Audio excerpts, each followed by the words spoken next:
proclamar de tu majestad, llevar de tu luz en la oscuridad, llegar a la meta, ser parte del plan. Toma mi vida y úsala. Hoy es tiempo de cambiar. Es tiempo de cambiar. Tu amor al mundo. Ya no puedo esperar. Te quiero alabar. Mi vida hoy yo te la entrego.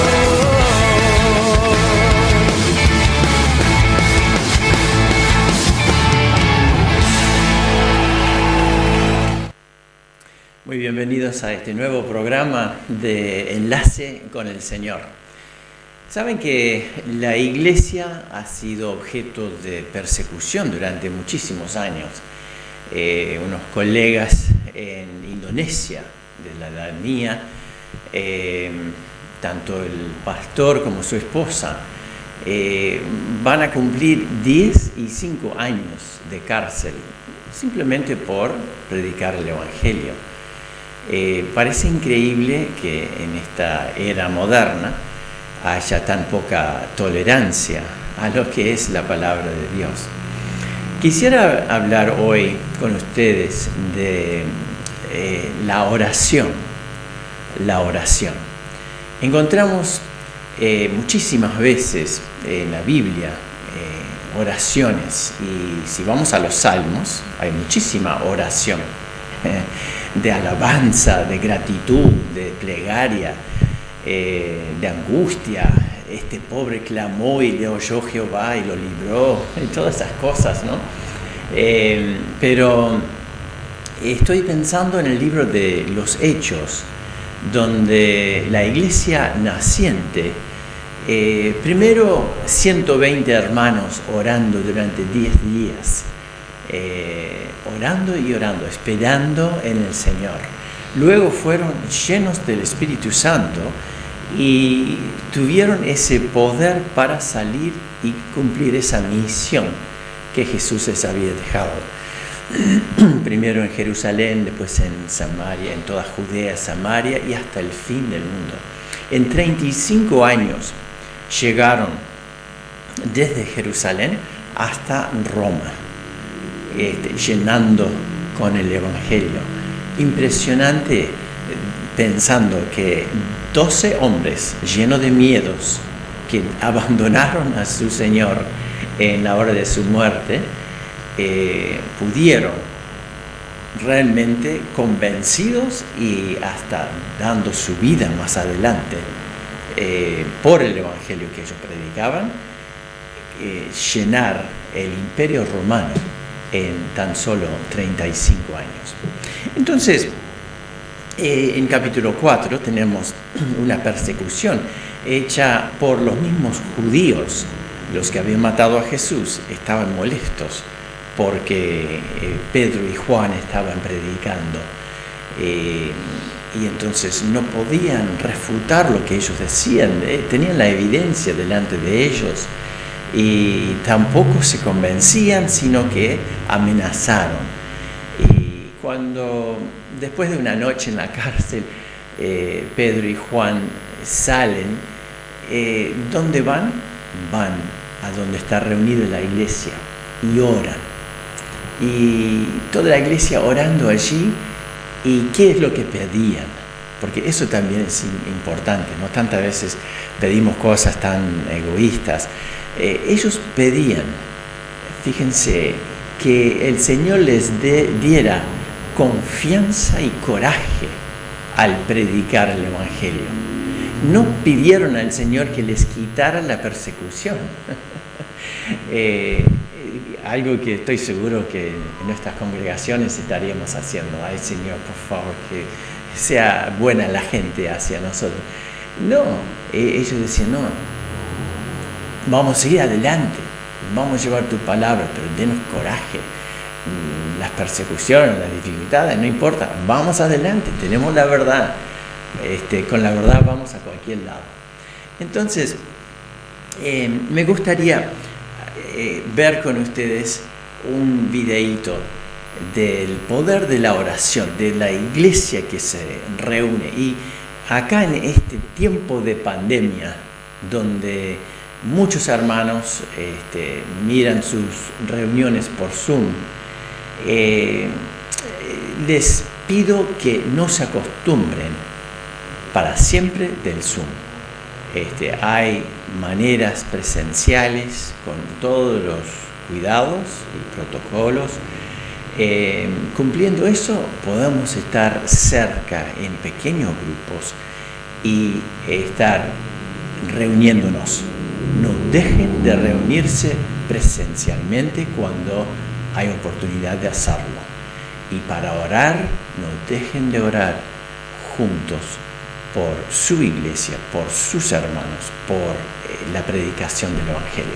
Así que vamos a estar viendo este videíto corto. Disfrútenlo.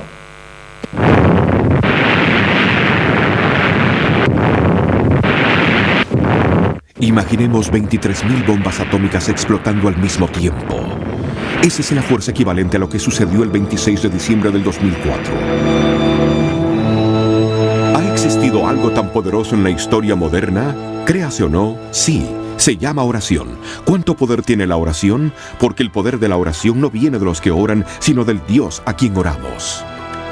El poder de la Unión Soviética no pudo deshacer la iglesia, no pudo detener a Dios, quien contestó sus muchas oraciones. En 1997 muchos oraron por Libia y hoy tenemos una puerta abierta para poder impactar a esa nación para Cristo. Semanas antes de que este grupo de voluntarios fuera a la India, más de 300 hermanos de su iglesia se comprometieron a orar diariamente por ellos. Hemos visto venir a otros obreros y han trabajado 6 meses, 8 meses y no han avanzado tanto como este grupo en 5 días. Y yo creo que eso es en respuesta a la oración. Pero por lo general la oración lleva tiempo. Es lo opuesto a nuestra cultura centrada en la gratificación instantánea. Es también una obra que requiere fe. No tenemos más que preguntarles a los bautistas del sur en West Virginia, que oraron durante 3 años por el país de Mongolia al principio de los 90. Cuando comenzamos a orar, nos dijeron que quizá hubiera 4 cristianos. Es decir, 4 cristianos mongoles en todo el mundo. En Mongolia no había ninguno, ni ninguna iglesia. Hoy hay iglesias en todo el país. Cuando vemos poderosas manifestaciones de Dios, son precedidas siempre por la oración, como un terremoto debajo del mar. Pero solo unos pocos están llenando el vacío y mucho queda por hacer. ¿Habrá un sismo en nuestro compromiso a orar? ¿O le dejaremos la tarea a unos pocos mientras miramos cómo el resto del mundo es arrasado para siempre? El poder para cambiar está a nuestro alcance si escogemos buscar primero a Dios de rodillas. La iglesia que ora es el desafío para hoy. La iglesia que ora. El hermano que debe estar con su iglesia orando. En Hechos capítulo 12 leemos lo que pasó con Jacobo. Jacobo era uno de aquellos discípulos tenaces, íntimos del Señor Jesús. Pedro, Jacobo y Juan, ¿sí? Jacobo era un pescador y él y su hermano eran conocidos como los hijos del trueno, hombre con un carácter fuerte. Y bueno, Jacobo era una persona que había vivido cerca del Señor Jesús y lo conocía tan bien, hablaba de él, era un gran predicador. En aquel mismo tiempo el rey Herodes echó mano a algunos de la iglesia para maltratarles. Ese maltrato, según la gente que estaba maltratando, no era algo suave, sino que el maltrato en aquellos tiempos y contexto eran pasar muy mal. Y mató a espada a Jacobo, hermano de Juan. Y viendo que esto había agradado a los judíos, acuérdense que este es un hombre político, y entonces Él está tanteando a ver estos judíos porque era una provincia muy rebelde para el Imperio Romano. Y entonces, entre tratarlos mal y también, por otro lado, querer de vez en cuando congraciarse con ellos, vio que esto les agradó y viendo que había agradado a los judíos, procedió a prender también a Pedro, otro líder más. Era entonces los días de los panes sin levadura. Era época de la Pascua, que había pasado una Pascua, sí, algunos años antes, una década antes, en una Pascua, Jesús había dado su vida. Había cumplido esa obra de sustitución por nuestros pecados. Y entonces estaba bien marcado el almanaque para todo, para todos. Se acordaban, sí, otra Pascua. Fue en la Pascua cuando murió Jesús. Fue en la Pascua que Jesús resucitó 3 días después de estar muerto. Impresionante. Entonces este hombre, Herodes, calcula y dice, bien, tomando preso a Pedro, le puso en la cárcel, entregándole a 4 grupos de 4 soldados cada uno, 16 soldados, para que le custodiasen. Se proponía sacarle al pueblo después de la Pascua. No quería interrumpir esa fiesta judía, que en realidad ya dejaba de tener un significado real, porque la liberación que les ofrecía Jesús de sus pecados, de Satanás, ya ellos habían rechazado a Jesús. Entonces, Pedro estaba custodiado en la cárcel con un hombre al lado, un soldado, una cadena a la muñeca del soldado por un lado, y al otro lado lo mismo, 16 soldados, más de un cuadro de fútbol, toda gente entrenada como para pasar, escaparse de alguna forma, imposible. Seguramente este Herodes estaba recordando que sus guardias no pudieron evitar que Jesús resucitara, que esa tremenda piedra no fuera corrida y Jesús saliera vivo de entre los muertos. Entonces dice, esta vez nadie se va a escapar. Y entonces tenemos aquí un suceso tremendo, pero sigue el versículo 5 de Hechos 12 y dice, pero. Hay un pero. ¿Qué pero puede haber contra semejante fuerza? Dice, pero la iglesia. ¿Qué? La iglesia. Aquellos poquitos ahí. Claro, eran miles en Jerusalén. 3.000 desde el arranque. Se habla de 5.000 después. Se puede calcular 10.000 fácilmente. Y entonces estaba orando sin cesar a Dios por él. La iglesia, ante tanto dolor, estaba orando. Habían perdido a Jacobo. Tiempo atrás habían perdido a Esteban. Esteban, querido hermano, varón de fe, de buen testimonio, lleno del Espíritu Santo, y lo habían matado. El mismo Saulo de Tarso lo había matado, así dado su consentimiento. Y ahora, Dios, ¿qué vas a hacer? ¿Qué vas a hacer? ¿Qué tendría que hacer el Señor? Librarlo a Pedro. Pero ¿cómo lo podría librar? Y para peor, ya había pasado la Pascua, ya había pasado la fiesta de los panes sin levadura, que va del 14 del mes hasta el 21, o sea, 7 días después de la Pascua. Y dice, cuando Herodes le iba a sacar aquella misma noche, o sea, la noche antes de su ejecución, sigue orando la iglesia. Lo leemos un poco más adelante. sigue orando la iglesia. Ahora, me gustaría ver algo sobre la oración. Dijimos al principio algo, pero estuve leyendo y disfrutando de la oración del pueblo de Dios en el Antiguo Testamento. Es el mismo Dios y es el Dios que contesta las oraciones. Fíjense lo que dice aquí. Había una invasión al pueblo de Dios y entonces dicen, por ejemplo, Dios que está en los cielos, tienes dominio sobre los reinos de las naciones. ¿No está en tu mano tal fuerza y poder que no hay quien te resista? ¿Hemos orado alguna vez así? Querido hermano, tenemos en nuestras manos, en nuestro corazón, en nuestro libro, todo lo que Dios nos dice que hace por su pueblo.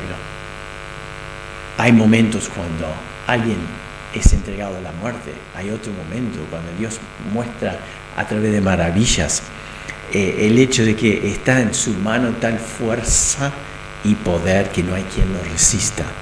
Dios nuestro, ¿no echaste a los moradores de esta tierra delante de tu pueblo Israel y la diste a los descendientes o a la descendencia de Abraham, tu amigo? Y me gusta eso. También en el libro de Santiago, en el Nuevo Testamento, habla de Abraham, el amigo de Dios, porque tuvo fe en la palabra de Dios.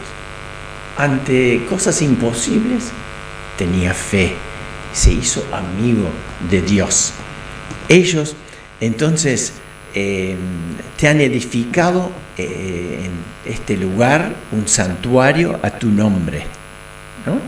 Me gusta el lugar de reunión de la iglesia, diríamos hoy. A tu nombre clamamos y tú nos oirás y salvarás. Y un poco más adelante dice, no hay fuerza en nosotros, no sabemos qué hacer. Eso es bueno reconocer delante de Dios. Yo no te voy a dar órdenes, Dios. No te voy a decir lo que tenés que hacer, porque yo no sé qué hacer. A ti volvemos nuestros ojos. Y dice que esta oración la hizo el rey, con todo el pueblo alrededor de él. Dice, todo Judá estaba en pie delante de Jehová, con sus niños y sus mujeres y sus hijos. Es cosa de familia orar y estar delante de Dios en oración, estar en la iglesia, estar en la reunión, estar donde se busca el favor de Dios ante situaciones imposibles y otras veces, a veces no hay ningún problema, pero hacemos bien en orar y encomendar nuestra vida a Dios. Saben que muchas veces tomamos una decisión y pedimos que Dios bendiga nuestra decisión. Muy diferente es antes de tomar la decisión, de haber pasado tiempo orando, buscando consejos en personas que también saben orar, para entonces tomar una decisión sólida y certificada por el Señor, por su palabra. Y entonces sí, ahí sí andamos en coche, ahí andamos bien. Pero eso de hacer una decisión humana y después, Diosecito mío, por favor, ayúdanos, alguna oración que va a salvar toda la situación, no, estamos haciendo las cosas al revés.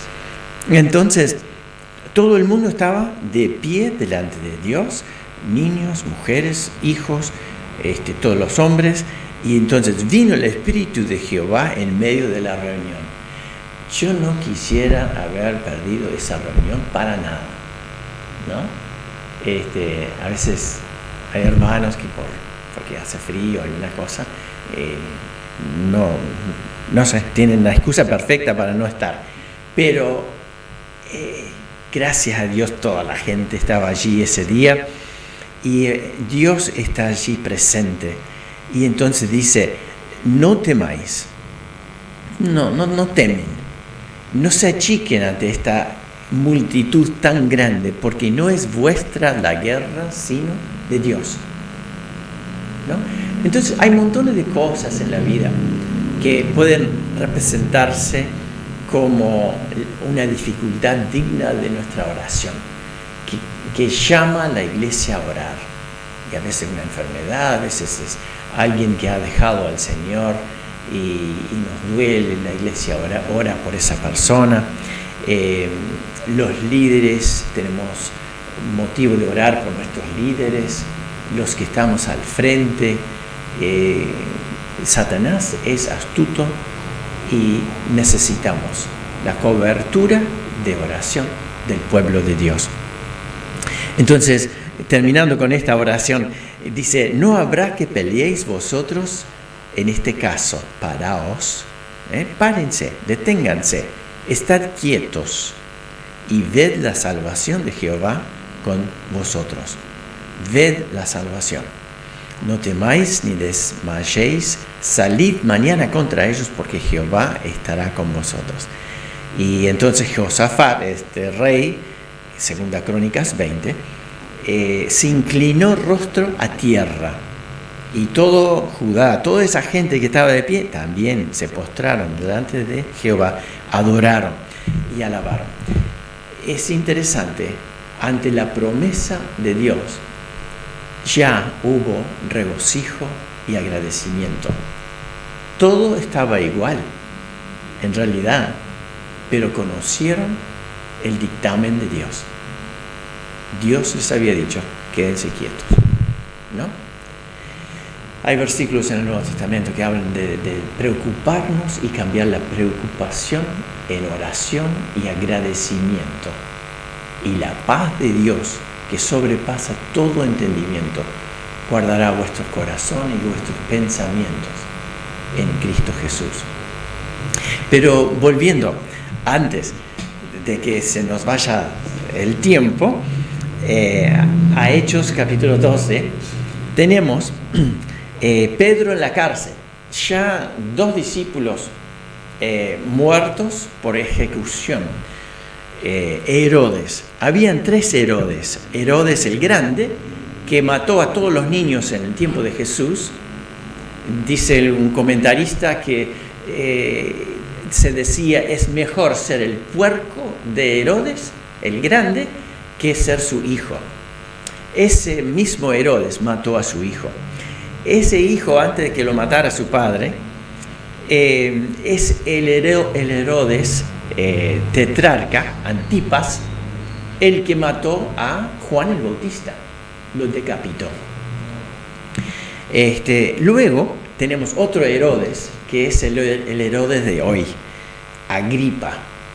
Y entonces él conoció la crucifixión del Señor Jesús, él mismo juzgó a Jesús, pidió ver un milagro de Jesús, lo hizo golpear a Jesús, hizo una amistad con Pilato que fortaleció la decisión de crucificar a Jesús. Pero este Herodes también había presenciado o estado presente en Jerusalén cuando Jesús resucitó, los soldados fueron sobornados, todo ese problema lo vivió. Hoy tiene a su favor, vamos a decir así, tan funesto, la muerte de Jacobo, y ahora esperando ya la mañana para matar también a Pedro. La iglesia ora, la iglesia ora. Y entonces dice así, he aquí se presentó en el ángel, un ángel del Señor, de noche. Pedro está durmiendo entre 2 soldados, sujeto con 2 cadenas, y los guardas delante de la puerta custodiaban la cárcel. Y aquí se presentó un ángel del Señor, una luz resplandeció en la cárcel, y tocando a Pedro en el costado, le despertó diciendo, levántate pronto. y las cadenas se le cayeron de las manos. El ángel le dijo: cíñete y átate las sandalias. Y lo hizo así. Y le dijo: envuélvete en tu manto y sígueme. Todos los detalles. No había un desparramo ni un escape así alocada, ¿no? Todo preciso. Y saliendo le seguía, pero no sabía que era verdad lo que hacía el ángel, sino que pensaba que veía una visión. Habiendo pasado la primera y la segunda guardia, acuérdense, 16 soldados, ¿no? Que cada soldado guardaba un preso, su vida por la vida del preso. O sea, si se escapaba el preso, él pagaba con su vida. Habiendo pasado esas dos puertas, llegaron a la puerta de hierro que daba a la ciudad, la cual se les abrió por sí misma, y salidos pasaron a una calle, y luego el ángel se apartó de él. Entonces Pedro, volviendo en sí, dijo: ahora entiendo verdaderamente que el Señor ha enviado a su ángel. Me ha librado de la mano de Herodes y de todo lo que el pueblo de los judíos esperaba. Entonces se va a una casa, y dice que donde muchos estaban reunidos orando. Era de madrugada, habrán orado toda la noche. Y es una pregunta que yo tengo, ¿no? Si supiéramos el resultado, capaz oraríamos más. A veces estamos entregados antes de empezar, ¿no? Ya, este hombre ya está, ya hemos orado toda una semana, 15 días, y ya mañana está muerto, así que vamos a descansar. Pero ellos no, siguieron orando hasta el último momento. Entonces dice que llamó Pedro a la puerta del patio, salió a escuchar una muchacha llamada Rode, la cual, cuando reconoció la voz de Pedro, de gran gozo no abrió la puerta, sino que corriendo adentro dio la noticia de que Pedro estaba en la puerta. Y ellos le dijeron: estás loca, ¿no? Me encanta eso, porque estaban orando con todo fervor, y cuando Dios contesta la oración, las únicas palabras que tienen para ella era: estás loca, ¿no? Esto no puede ser. Pero entonces dijeron: es su ángel. Como ella insistía, bueno, es su espíritu, ¿no? Pero Pedro persistía en llamar. Cuando abrieron y le vieron, se quedaron sorprendidos, atónitos. Pero él, haciéndoles con la mano señal de que callasen, les contó cómo el Señor les había sacado de la cárcel. Y así fue. ¿Saben en qué terminó Herodes? Herodes, poquito tiempo después, bueno, en primer lugar, al día siguiente no encontraron a Pedro, y era que Herodes creyera en Dios como más poderoso que él, o de seguir incrédulo y hacer lo que hizo. Llevó los 16 soldados a la muerte. No le interesó sus familias, la verdad, ni nada por el estilo. No, él tenía que cubrirse. Los mató a todos. Tiempito después, en el mismo capítulo 12 de Hechos, nos cuenta que él no dio gloria a Dios cuando un pueblo hizo una exclamación, y entonces el Señor lo mató con un juicio y fue comido de gusanos, así públicamente, una muerte vergonzosa. Así terminó este tercer Herodes, Herodes Agripa.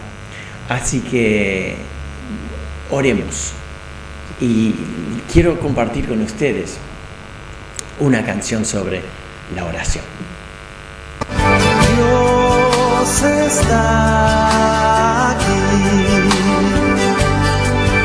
tan cierto como el aire que respiro,